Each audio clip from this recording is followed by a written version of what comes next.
পশ্চিমবঙ্গের মুখ্যমন্ত্রী নির্বাচনের আগে এবং নির্বাচনের পর তার রাজনৈতিক রং, রাজনৈতিক ভাষা সব পাল্টে দিলেন।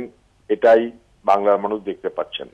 তিনি সেই সমস্ত নারদকাণ্ডে অভিযুক্তদের মন্ত্রী করার পর তাদেরকে বাঁচানোর জন্য এবং তার নিজের ভাবমূর্তিকে কলঙ্কের গ্লানি থেকে বাঁচানোর জন্য তিনি সত্যকে অস্বীকার করার লক্ষ্যে সত্যকে ধামাচাপা দেওয়ার চেষ্টা করছেন আরেকটা মিথ্যার আশ্রয় নিয়ে।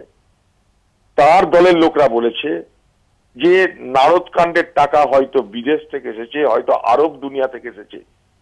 তা কলকাতার একটা পুলিশের অফিসারের, একটা রাজ্যের পুলিশের অফিসারের বিদেশ থেকে যে টাকা এসেছে তার তদন্ত করার কি ক্ষমতা আছে? তাহলে তার জন্য তাকে কোথায় যেতে হবে? সিবিআই যেতে হবে। তা মমতা ব্যানার্জি সরাসরি সিবিআই কাছে যাচ্ছেন না কেন?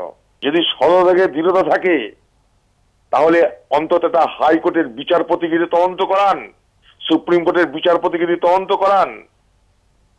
আপনি মালিক, আপনার দলের লোকরা ঘুষ নিয়েছে, সারা ভারতবর্ষের মানুষ দেখেছে, সারা পৃথিবীর মানুষ দেখেছে, সারা বাংলার মানুষ দেখেছে। আর সেই ঘুষখোর মালিকদের তদন্ত করানোর জন্য আপনার পদলেহী ভৃত্য তাকে আপনি নিয়োগ করবেন। বাংলার মানুষকে আর কত বোকা বানাবেন?